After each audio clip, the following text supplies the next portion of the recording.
Can we have the next question from the brother's side? Good night.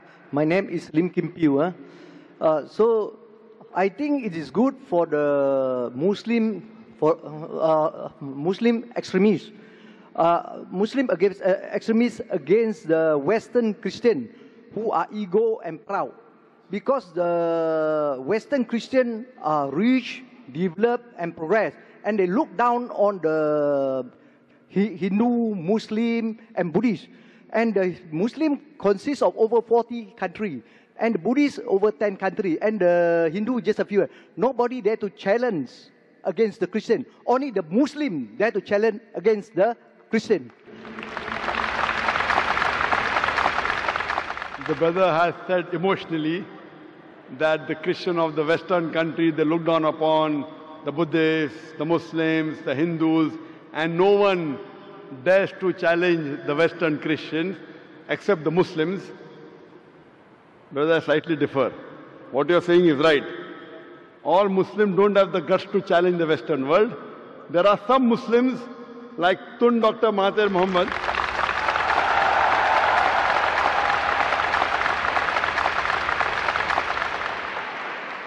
all the Muslims don't have the guts. And I am a person who is not very much in favor of politicians. There are very few politicians who I respect, and one of them is Tun Dr. Mahathir Mohamad. And I remember when I met him the first time several years back in Abu Dhabi, we were discussing, and he said that if the Muslims, if the Arabs stop dealing in dollars, America will come on its knees immediately.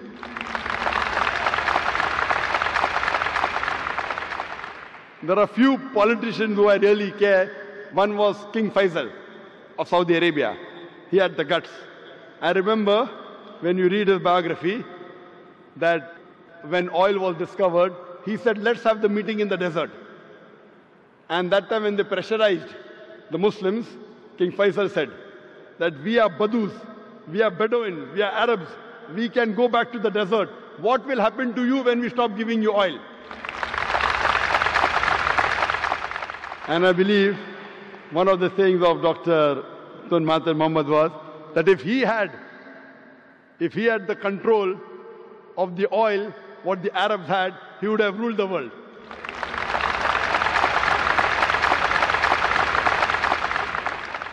That's why I said in my lecture of terrorism, Muslim monopoly, that most of the terrorist acts, directly or indirectly, are related to politicians.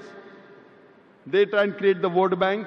They create all this problem. In Islam, we do not believe that we should look down upon one another based on caste, color, or creed.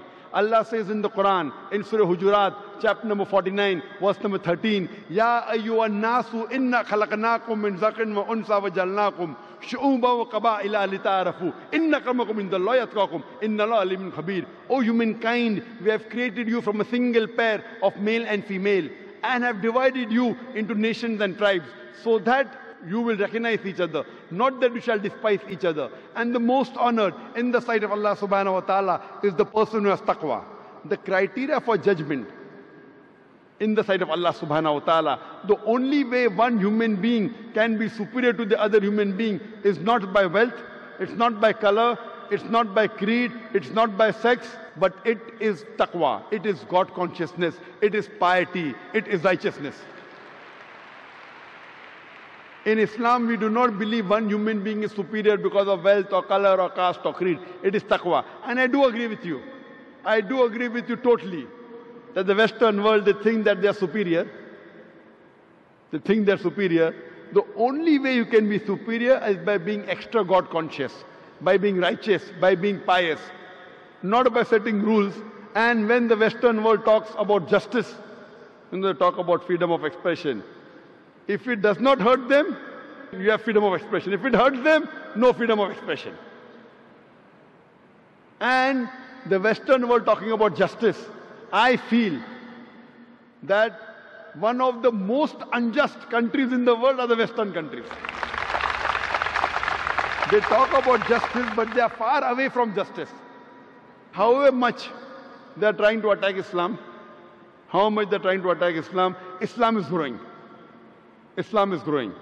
There are, mashallah, few Muslims who speak against the Western world, and the Western world tries and shut their voice. That's what they tried to do to ex-Prime Minister, but mashallah, Allah helped him and he came up again. We know the history. And that's what they do, that those Muslims who speak the truth, because of my being very vocal and speaking the truth, the Western world doesn't like me speaking the truth. I'd like to give an example. I have been to UK several times. In 2010, when we had the Wembley Arena, we had the NEC Arena in Birmingham. There, the Home Secretary took objection to one of my statements. I said that killing innocent people is prohibited in Islam. And I said that thousands of people killed in the Twin Tower is to be condemned. The thousands of human beings killed in Twin Tower blast in 9/11 is to be condemned. More than 50 people killed in the London tube blast is to be condemned.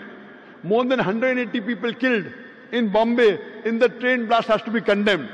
But I told the Muslim, don't put a full stop.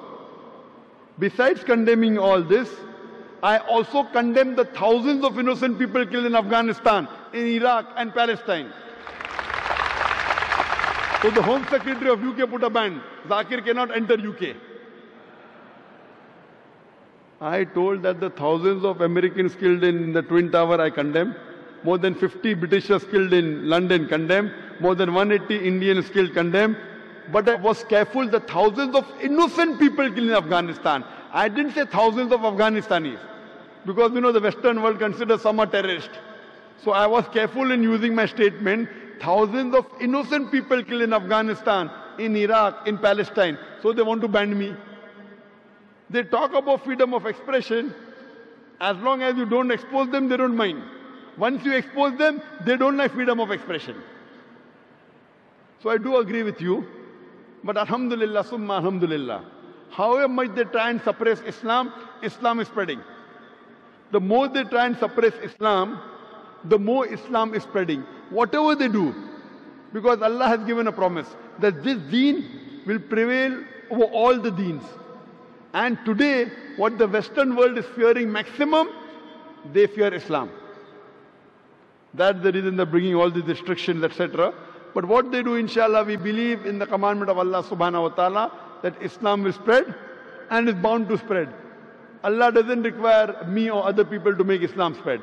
Allah has given a promise in the Quran, and inshallah, very shortly, you will see this coming true, that the power from the Western world will be taken away. Hope that answers the question.